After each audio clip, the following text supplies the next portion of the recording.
வாக்குத்தத்தமான வார்த்தை ஏசாயா 58:11. மகா வறட்சியான காலங்களில் உன் ஆத்துமாவை திருப்தியாக்கி உன் எலும்புகளை நினமுள்ளதாக்குவார். நீ நீர் பாய்ச்சலான தோட்டத்தைப் போலவும் வற்றாத நீரூற்றைப் போலவும் இருப்பாய். இந்த கால வேளையிலே கர்த்தர் நம்மோடு இடைபடுகிற ஒரு காரியம். நான் என்ன செய்கிறேன் அப்படின்னு கேட்டிங்கன்னா, கர்த்தர் நித்தமும் உன்னை நடத்தி, அல்லேலூயா, அவர் என்ன சொல்கிறாரு, நான் தினமும் என்ன செய்கிறேன், உன்னை நடத்துகிறேன் அப்படின்னா, காலைல எந்திரிக்க வைக்கிறது கர்த்தர் தான்,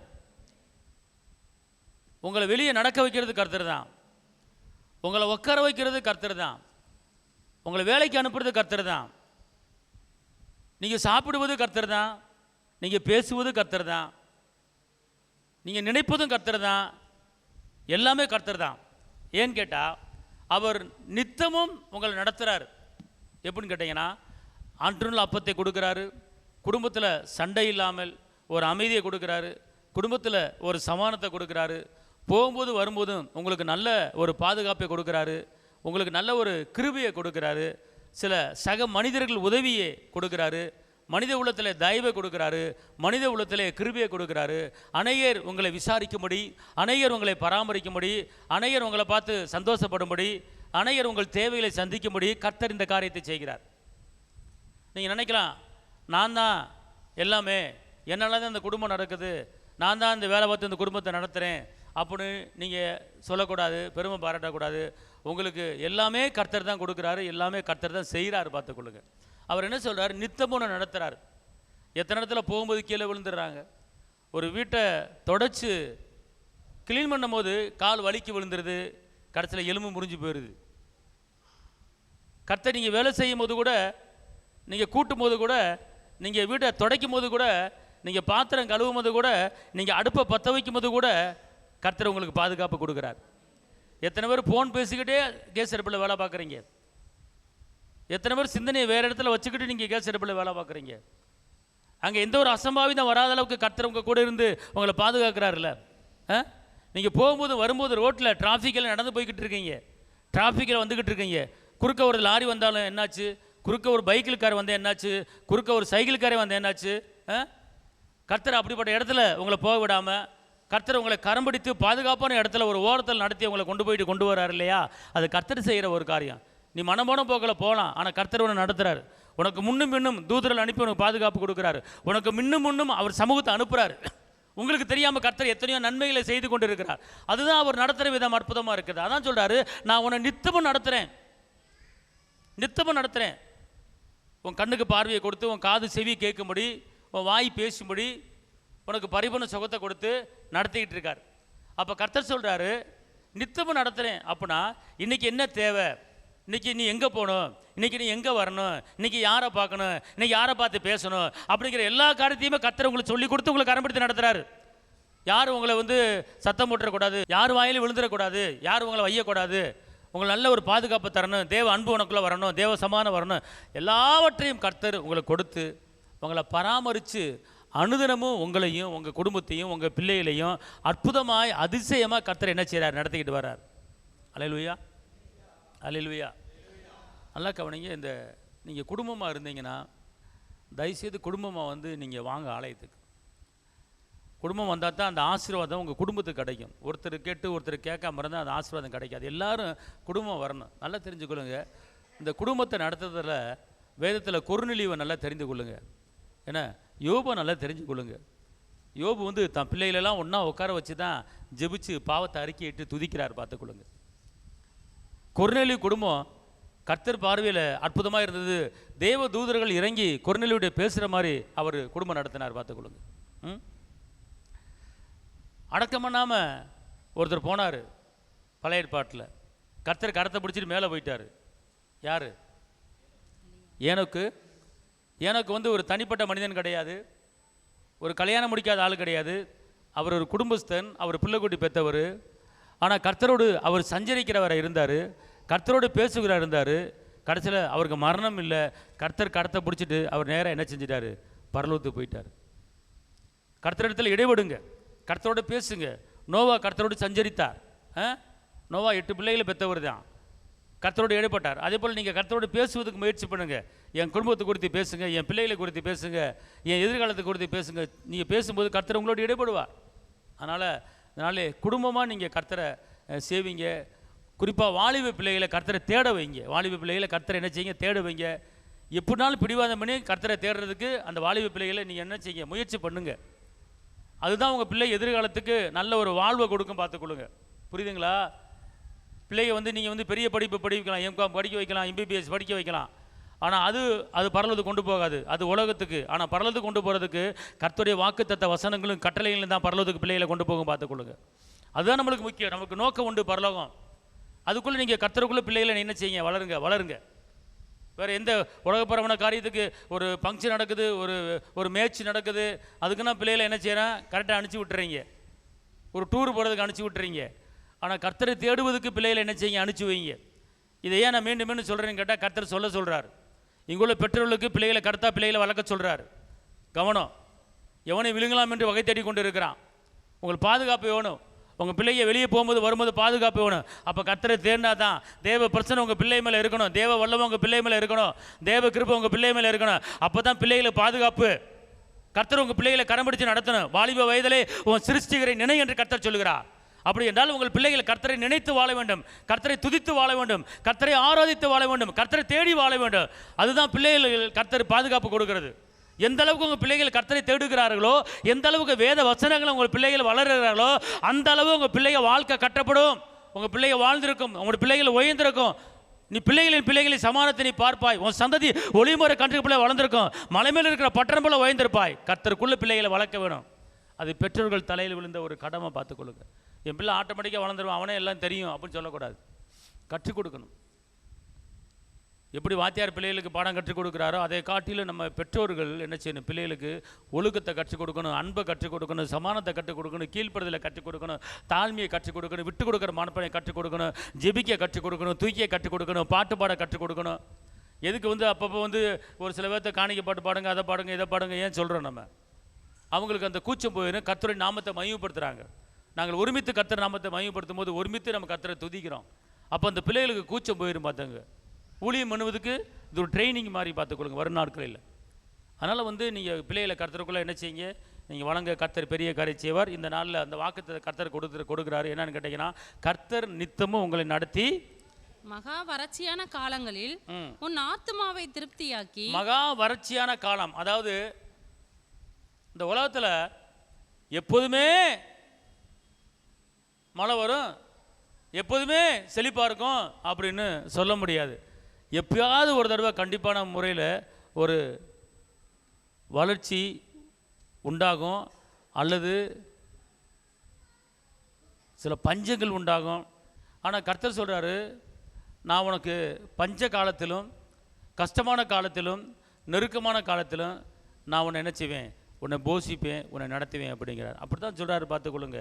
அவர் சொல்கிறார் பாருங்கள், எப்படி என்ன சொல்கிறாருன்னா, கர்த்தர் நித்தமும் உன்னை நடத்தி மக வறட்சியான காலங்களில் உன் ஆத்மாவை திருப்தியாக்கி உன் எலும்புகளை நிலமுலை எலும்பாக என்ன செய்வார், ஆக்குவார். அப்படின்னா நம்ம உடம்புல இன்றைக்கி தலையிலேருந்து கால் வரைக்கும் நம்ம நிற்கிறது, நம்ம நடக்கிறது எல்லாமே எதில் இருக்குது? எலும்பு இல்லாத ஒரே ஒரு உறுப்பு, எலும்பு இல்லாத ஒரே ஒரு உறுப்பு என்ன உறுப்பு? நாக்கு. இப்போ இந்த கை இப்படி செய்கிறேன்னு தெரியுமா? இந்த கை இப்படி செய்யும்போது இந்த கைக்குள்ளே எலும்பு இருக்குது. அந்த எலும்பு இருக்கிறனால இப்படி செய்ய முடியுது. வெறும் சதை மட்டும் கிடையாது, வெறும் ரத்தம் மட்டும் கிடையாது, வெறும் நரம்பு மட்டும் கிடையாது. அது எலும்புக்கு மேலே எல்லாமே என்ன செய்யுது இருக்குது. மண்டை ஓடு எலும்பு, முதுகு எலும்பு, காலு எலும்பு, 2 காலு ஸ்ட்ராங்காக நிற்கிறது காரணம் எலும்பு. அப்போ கர்த்தர் சொல்கிறாரு, நீ ஸ்ட்ராங்காக நிற்கிறதுக்கு உன் உடம்புல எலும்பு இருந்தால் தான் ஸ்ட்ராங்காக நிற்க முடியும். எலும்பு ஸ்ட்ராங்காக இருந்தால் தான் வாத நோய் வராது. ஒரு சில பேருக்கு கை வரமாட்டேங்குது, கால் வரமாட்டேங்குது. ஏன்? அந்த எலும்பு வேலை செய்யலை, அந்த எலும்பு ஸ்ட்ராங்காக இல்லை. அந்த எலும்பு பலனுள்ளதாக இருந்தால் அந்த வாத நோய்கள் என்ன செய்யாது, வராது.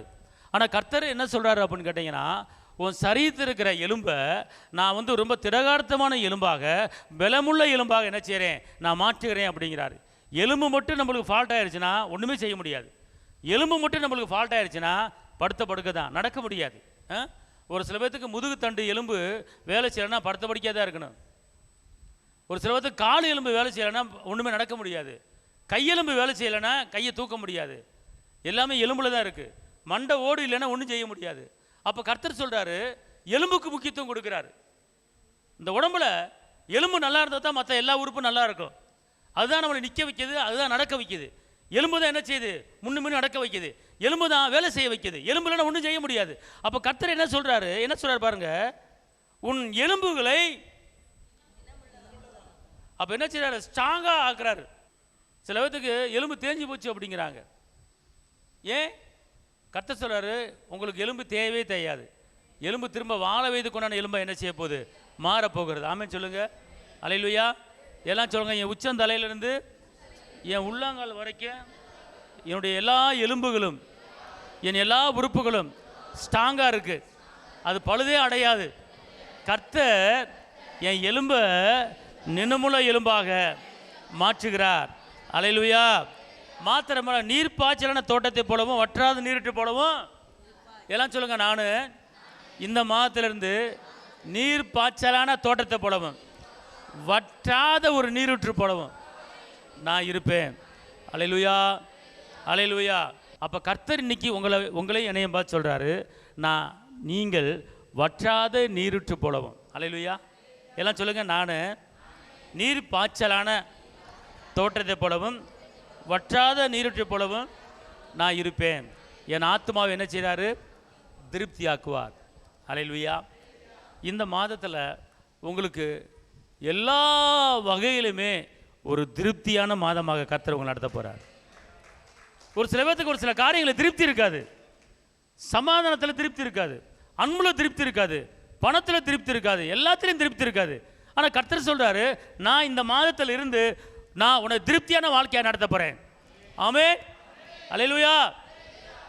சங்கீதம் 103:5. நன்மையினால் உன் வாயை திருப்தியாக்குகிறார். நன்மையினாலே உன் வாயை திருப்தி ஆக்குகிறார். கழுகுக்கு சமானமாய் உன் வயது திரும்ப வாழ வயது போலாகிறது. அல்லேலூயா. இங்க இருங்க. உங்க உடம்புல எந்த ஒரு போராட்டம் வந்தாலும், என் உடம்புல இந்த மாதிரி இருக்கு, எனக்கு இப்படி ஒரு கால் வலி இருந்துக்கிட்டே இருக்கு, இப்படி ஒரு தலைவலி இருந்துக்கிட்டே இருக்கு, என்ன சரின்னு தெரியல அப்படின்னு நீங்கள் பேசியிருக்கலாம். ஆனால் நீங்கள் உங்கள் வாயை என்ன செய்கிறார் தெரியுமா? திருப்தியான வார்த்தையாக பேச வைக்கிறார். எனக்குள்ளே இருக்கிற வல்லமை பெரிய வல்லமை, எனக்கு காண்டாமிருத்துக்கு உண்டான ஒத்த பலன் எனக்கு இருக்கிறது, எனக்கு எந்த பலவீனமே கிடையாது, எனக்கு எந்த போராட்டமே கிடையாது அப்படின்னு உங்கள் வாய் இதுவரை என்ன செய்கிறதுன்னு தெரியலையே அப்படின்னு பேசியிருந்துருக்கலாம். இவனை நினச்சாதான் எனக்கு ஒரே குழப்பமாக இருக்குது அப்படின்னு மகனை குறித்து பேசியிருக்கலாம். அல்லது என் மகளுக்கு நான் என்ன செய்ய போகிறேன்னு தெரியல, என் மக எதிர்கால குறித்து ஒரே போராட்டமாக இருக்குது நீங்கள் பேசியிருக்கலாம். இதெல்லாம் இந்த மாதிரி வார்த்தைகள் ஒரு திருப்தியான வார்த்தை கிடையாது. என் மகளை குறித்து கவலைப்பட மாட்டேன், என் மகளை கர்த்தரை பார்த்துக்குவார், திருப்தியான வார்த்தை. எதிர்காலத்தை பற்றி கவலைப்பட மாட்டேன், எதிர்காலத்தை கர்த்தர் பார்த்துக்குவார், திருப்தியான வார்த்தை. எனக்கு நான் இழந்த பணத்தையெல்லாம் இந்த மாதத்தில் நான் பெற்றுக்கொள்ள போகிறேன், திருப்தியான ஒரு வார்த்தை. கர்த்தர் என்ன சொல்கிறார் அப்படின்னு கேட்டிங்கன்னா, இன்றைக்கி நன்மையினால் உங்கள் வாயை என்ன செய்கிறேன்? அல்லேலூயா. உங்கள் வாய் நன்மையை பேச போகுது. நன்மையை பேசும்போது நன்மை உங்களை தேடி வரும். உங்கள் வாய் தீமையை பேசும்போது தீமை தேடி வரும். அதனால் உங்கள் வாயில் தீமையை பேசி, துக்கத்தை பேசி, நஷ்டத்தை பேசி, கஷ்டத்தை பேசி, பலவீனத்தை பேசி, நெருக்கத்தை பற்றி பேசி, கடன் பிரச்சனை பேசி, போராட்டத்தை பேசி, நிந்தையை பேசி, அவமானத்தை பேசி, அதுதான் உங்களை தேடி வந்தது. ஆனால் கர்த்தர் இனிமேல் நான் சுகவானன் பேச போகிறீங்க, கர்த்தர் என்னை திருப்தியாக வச்சிருக்கிறேன்னு பேச போகிறீங்க, என் தேவைகள் கர்த்தரால் சந்திக்கப்பட்டு விடுதுன்னு பேச போகிறீங்க. அதனால் இந்த மாதத்தில் கர்த்தர் சொல்கிறாரு, உன் வாயை நான் திருப்தியாக்கி நடத்த போகிறேன். இதுவரை உன் வாய் பஞ்சமாக பேசிச்சு, இதுவரை உன் வாய் நஷ்டமாக பேசிச்சு, இனிமேல் உன் வாய் பஞ்சத்தை பற்றி பேசாது, நஷ்டத்தை பற்றி பேசாது, துக்கத்தை பற்றி பேசாது, பருவத்தை பற்றி பேசாது, பெரிய அற்புதங்களை பற்றி உன் வாய் பேசும்படியாக உன் வாயை திருப்தியாக்கி நான் நடத்த போறேன். கையை தட்டி அப்பாவுக்கு மகிமை செலுத்துங்க. அதனால இந்த வாயின் வார்த்தை நீங்க பேசுறது ரொம்ப கவனமா பேசுங்க, திருப்தியான வார்த்தையை பேசுங்க, அற்புதமான வார்த்தையை பேசுங்க, அதிசயமான வார்த்தை பேசுங்க. கர்த்தர் அதன்படி உங்களை என்ன செய்யறாரு? இந்த மாதத்தில் உங்களை என்ன நன்மையெல்லாம் என்ன செய்யறாரு? திருப்தியாக்குறாரு. மாத்திரமல்ல, உங்க வயது கழுகுக்கு சமானமாய். அல்லேலூயா. வானத்துக்கு மேகத்துக்கு ஒட்டி பறக்கக்கூடிய ஒரே பறவை கழுகு. அந்த கழுகுக்கு உண்டான அவர் வல்லமையை கர்த்தர் அப்படி கொடுத்துருக்கிறார். ஆனால் அவர் சொல்கிறாரு, எப்படி கழுகு மேகத்தை ஒட்டி மேகத்துக்கு மேலே பறக்குதோ அதே போல் அந்த கழுகுக்கு எப்படி உயர பறக்குதோ அதே போல் உன்னை பறக்க வைக்கும்படி உயர உயர உயர உயர உன்னை போகும்படியாக நான் உனக்கு திரும்ப கழுகுக்கு உண்டான வயதை நான் கொடுக்குறேன் அப்படிங்கிறார். ஆமீன் சொல்லுங்க. அல்லேலூயா, அல்லேலூயா. சத்தமாக சொல்லுங்க, அல்லேலூயா. மாத்திரமல்ல, உங்களுக்கு இந்த ஆத்துமா வந்து அப்பப்போ கவலையை கொடுக்கும். இந்த ஆத்துமா அப்பப்போ சோர்வை கொடுக்கும். இந்த ஆத்துமா சந்தோஷமாக இருந்தால் முகம் சந்தோஷமாக இருக்கும். இந்த ஆத்துமா கவலையாக இருந்தால் முகம் கவலை தெரியும். ஒரு சில பேர்த்த முகத்தை பார்க்கும்போது வாடலாக தெரியும், சோர்ந்து போயிருப்புறாங்க. ஏன் இப்படி டல்லாக இருக்கீங்க அப்படின்னு கேட்குறேன் தெரியுமா? அதுக்கு மூல காரணமே இந்த ஆத்துமா தான். இது டல்லானா முகம் டல்லாயிரும், இது சிரிச்சா இது சிரிக்கும், இது உற்சாகமாக இருந்தால் இங்கே உற்சாகமாக இருக்கும். அல்லேலூயா. சிலவர் கணத்தில் கை வச்சு இப்படி உட்காந்துருப்பாங்க. மூஞ்சி நிற்கிறதுக்கு கர்த்தர் பலனை கொடுத்துருக்காரு, உங்கள் கை மூஞ்சியை தாங்க வேண்டாம். அல்லேலூயா. அப்போனா நீங்கள் ஒரு இப்படி கணத்தில் கையை வச்சுட்டாலே முடிஞ்சு, ஏதோ ஒரு பாரம் உங்களை தாக்கிட்டு இருக்குன்னு அர்த்தம். புரியுதா? அப்போ இதில் வந்து பலன் குன்று போயிருக்கு. உன் ஆத்துமா வாழ்வது போல் எல்லாவற்றிலையும் என்ன செய்யணும்? வாழணுங்கிற. இதுக்கு மட்டும் நீங்கள் சோர்வை கொடுத்துறாங்க. அப்போ கர்த்தர் சொல்கிறார், இதுவரை உன் ஆத்துமா தோண்டு போயிருக்கலாம், ஆனால் இன்னைக்கு கர்த்தர் சொல்கிறாரு சங்கீதம் 107:8, கவனமுள்ள ஆத்துமாவை கர்த்தர் திருப்தியாக்கி பசியுள்ள ஆத்துமாவை நன்மையினால் நிரப்புகிறார். அல்லேலூயா. உங்கள் ஆத்துமா எந்த காரியத்தில் இதுவரை பசியாக இருந்துச்சு? உங்கள் ஆத்துமா எந்த காரியத்தில் இதுவரை தோண்டு போயிருந்துச்சு? ஆனால் கர்த்தர் சொல்கிறாரு, இன்னைக்கு இந்த புதிய நாளில் உங்கள் ஆத்துமாவை நான் என்ன செய்ய போகிறேன்? பலனுள்ள ஆத்துமாவை, திருப்தியான ஆத்துமா என்ன செய்ய போகிறேன்? மாற்ற போகிறேன். அது தெரிஞ்சு இந்த நம்ம உடம்புல முக்கியமான ஒரு உறுப்பு என்னென்னு கேட்டால் அந்த இருதயம், இந்த ஆத்துமா தான். இதை சரியாக வச்சுட்டிங்கன்னா மற்ற உறுப்பு எல்லாமே சூப்பராக இருக்கும். இதை வந்து தோட வச்சுட்டிங்கன்னா மற்ற உறுப்பு தோன்றும். இதை வாட வச்சிங்கன்னா மற்ற உறுப்பு வாடிடும். குடல் வாடும், ஈரல் வாடும், கிட்னி வாடும், நரம்பு வாடும், மூளை வாடும், எல்லாமே வாடும். இதை வாட வச்சிங்கன்னா, இதை வாட வைக்காத அளவுக்கு இதை நீங்கள் உற்சாகமாக திருப்தியாக சந்தோஷமாக இருக்க வைக்கணும். லேப்டாப்னு ஓடிக்கிட்டே இருக்கும்போது அதை நீங்கள் வந்து சோர்வாக வைக்காதீங்க. அது வேலையை பார்க்குறதுக்கு நீங்கள் விட்டு கொடுங்க. தேவையில்லாத உலகப்புறமான காரியங்கள் உள்ளே கொண்டு வந்து கவலைக்கு இடம் கொடுக்காமல் இருங்க. உங்கள் ஆத்மா எப்போது என்ன செய்யும்? திருப்தியாகும். ஆமேன்னு சொல்லுங்கள். அடுத்து, உங்கள் வீட்டில் இதுவரை நன்மையான காரியங்கள் நடக்காமல் இருக்கலாம், ஆனால் கர்த்தர் சொல்கிறாரு சங்கீதம் 65:4 உங்கள் வீட்டில் நன்மை உண்டாகும்படி நான் திருப்தியாக்க போகிறேன். அல்லேலூயா, அல்லேலூயா. சங்கீதம் 65:4 உங்கள் வீட்டில் என்ன செய்ய போகுது? நன்மைகள் வரப்போகிறது. அல்லேலூயா. சரி, உங்கள் வீட்டில் நன்மை ஏதாச்சும் ஒன்று சொல்லுங்கள் பார்ப்போம். நன்மை வரப்போகுது. என்ன நன்மை?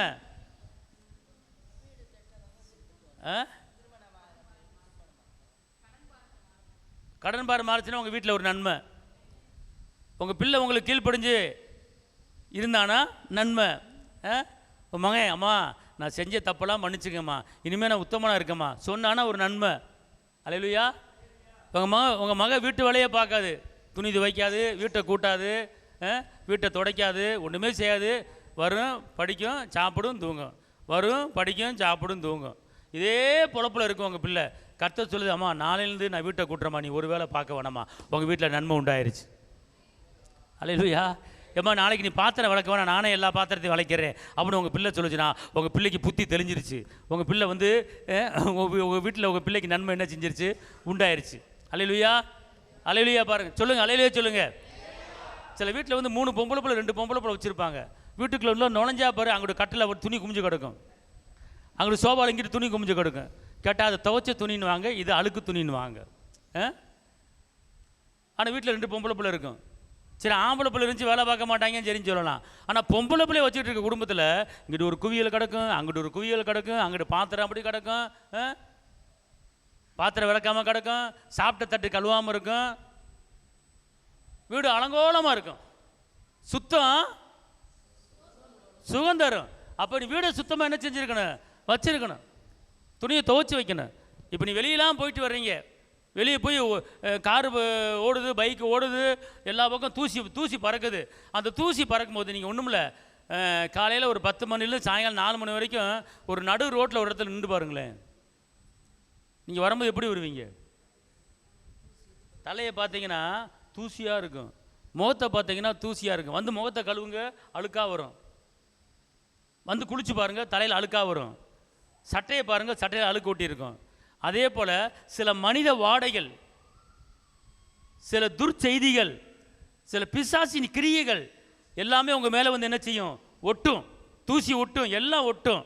நீ வந்தோன்னா ட்ரெஸ்ஸை கழட்டி போட்டு குளிச்சுட்டு வேறு ட்ரெஸ்ஸை போட்டு போயிடுவேன். அந்த ட்ரெஸ்ஸை கண்டுக்க மாட்டேன். ஏன்னா கர்த்தர் உனக்கு கிட்டத்தட்ட 8-9 ட்ரெஸ்ஸை கொடுத்துருக்காரு. வரிசையாக இந்த பக்கம் பட்டு சேலை, இந்த பக்கம் நைலான் சேலை, இந்த பக்கம் பனாரசி சேலை, இந்த பக்கம் வாயில் சேலை, இந்த பக்கம் இந்த சேலை, ஒரு அடுக்கி வச்சுருக்கீங்க. என்ன முடியும் அந்த சேலையில்? அப்படி அழகாக இருக்கும். இங்கிட்ட சுடிதார் ஒரு பக்கம் வரிசையாக அடுக்கி வச்சுருப்பாங்க. பட்டா ஒரு பக்கம் இருக்கும். வீட்டுக்காரர் கஷ்டப்பட்டு வாங்கி கொடுத்துருப்பாரு. வருஷம் 3 வாங்கி கொடுத்துருப்பாரு.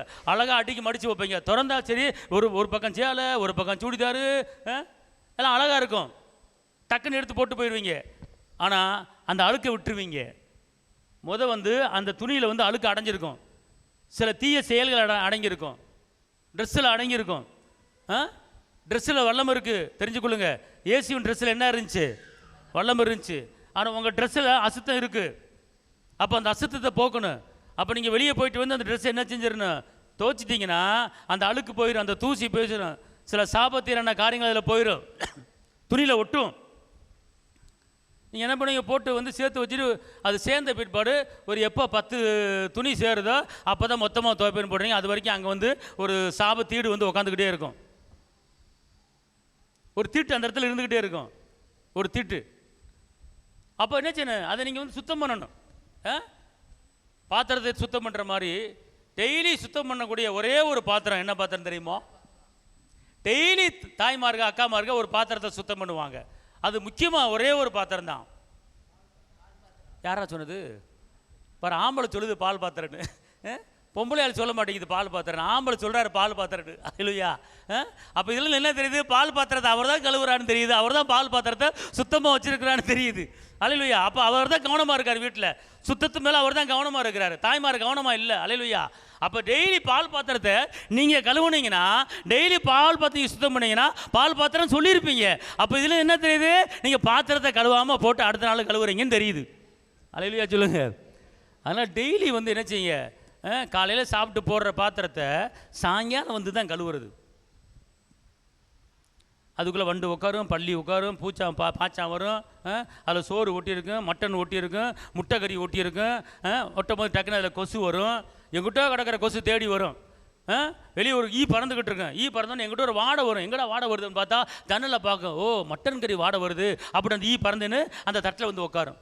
அது அப்படி நம்ம தட்டை நோண்டிக்கிட்டு இருக்கேன். அப்புறம் இந்த ஈன செய்யும், அது நல்லா திருப்தியாக சாப்பிட்டு போட்டு வெளியே போங்க. அங்கே ஒரு வீட்டில் மட்டன் கறி சாப்பிட்டு போட்டு தட்டை அப்படியே போட்டிருக்காங்க, கழுவாமல் போட்டாங்க. அதில் இன்னும் நிறையா மட்டன் ஒட்டி கிடக்கு, வா அப்படின்னு சொல்லி அது ஒரு 10 ஈயை கூட்டிகிட்டு வரும். அது ஈ கண்ட இடத்துல உட்காந்துட்டு இருக்கும். கண்ட இடத்துல போயிட்டு வந்துருங்க. அந்த கண்ட இடத்துல உட்காந்து அத்தனையும் அந்த ஒரு ஈயை கூட்டிகிட்டு வந்து எல்லாத்தையும் தட்டில் உட்கார வைக்கும். திருப்பி சாயங்காலம் தட்டை எடுத்து டக்குன்னு கழுவிட்டு அதே தட்டில் சாப்பாடு. அப்புறம் இடுப்பு வலிக்குது, குறுக்கு வலிக்குது, முட்டு வலிக்குது, முடக்கு வலிக்குது. அப்படின்னா ஏன் வலிக்குது? கொசு மூலமாக டெங்கு வருது. ஏன் வருது? கொசு கண்ட இடத்துல உட்காருது. அந்த கொசு வீட்டுக்குள்ள ஏன் உட்கார வைக்கிறீங்க? கடைசியில் டெங்கு வருது, வலிக்குது, எலும்பு வலிக்குது. ஏன்? கொசு மூலமாக வருது, பூச்சி மூலமாக வருது, பள்ளி மூலமாக வருது. ஏன் வருது? வீட்டுக்குள்ளேயே விஷம் ஓடுது, அங்கிட்டு இங்கிட்டு வீட்டுக்குள்ளேயே விஷம் ஓடுது, பள்ளி அங்கிட்டு இங்கிட்டு ஓடுது, பார்க்குற. அல்லேலூயா. அதனால் வந்து என்ன செய்யுங்க? இப்போ எதுக்கு இதை சொல்ல வரேன் எனக்கு தெரியல. ஏதோ ஒரு வசனம் எடுத்து இது வந்துக்கிட்டு இருக்கு. சரிங்களா? அதனால் வீட்டை வந்து அனுதினமும் சுத்தம் பண்ணுங்கள். ஒவ்வொரு பிள்ளைக்கு 2 பிள்ளை இருந்தால் நீ வீட்டு கூட்டணும், நீ பாத்திரம் வளர்க்கணும், நீ துணிது வைக்கணும். அப்படின்னு ஒவ்வொரு பிள்ளைக்கு சில பொறுப்பு ஒப்படைக்கணும். தாய்மாருங்க கண்டிக்கணும் பிள்ளைகளை. நீ விட்டுருதாயி பாவம், இப்போ தான் நீ வந்திருக்கிற காலேஜில் இருந்து, ஆனால் நீ படுத்துக்கோ. உன் பிள்ளையை வேலை பார்க்க விடணும். அப்போ தான் உன் பிள்ளைக்கு எக்ஸசைஸ் கிடைக்கும். உன் பிள்ளை எலும்பு நல்லா நிலம்பு மாறணும்னா எதுக்கு வாக்கிங் போகிறாங்க? கையாட்டி எதுக்கு வாக்கிங் போகிறாங்க? நீ வாக்கிங் போவானா? வீட்டை கூட்டினாலே போதும், அது ஒரு எக்ஸசைஸ். நீ வாக்கிங் போவானா? நீ துணி துவைச்சாலே அது ஒரு எக்ஸசைஸ். துணி துவைக்கும் போது சோப்பை போட்டு இப்படி போட்டுக்கிட்டு இருக்க, கையை ஆடுது. வாக்கிங் போகிற மாதிரி தான். லக் துணி துவைக்கிற, முடிஞ்சு போச்சு, கை எக்ஸசைஸ் ஆகி போச்சு துணி துவைக்கும் போது. அல்லேலூயா. துணியை இப்படி துவைக்கிற, சக்கு இப்போல்லாம் யாரும் இப்படி துவைக்கிறதில்ல. டக்குன்னு உள்ளே போடுறாங்க, டக்குன்னு பட்டன்னு திருப்புறாங்க, சர்ன்னு சுற்றுது. உனக்கு இப்போ அந்த வேலையும் போச்சு. இப்போ அந்த காலத்தில் ஹையாகு இப்படி துணியை துவைப்பாங்க, போர்வை துவைப்பாங்க, எவ்வளோ கஷ்டப்படுவாங்க. இப்போல்லாம் அந்த சோழிக்கு இடம் கிடையாது. துணியை மேலே தூக்குறதே கிடையாது. அப்படி துணியை அப்படி போடுறாங்க, அப்படி எடுக்கிறாங்க, அப்படி புளியிறாங்க. புளிய மட்டும் தான் செய்வீங்கன்னு நினைக்கிறேன். அது கூட மிஷின் பார்த்துருது புளியறதை. தூக்கி இப்படி போட்டு இப்படி ஒசரி இப்படி உதறி அப்படி போடுறது அவங்க வேலையாக இருக்குது. அல்லேலூயா.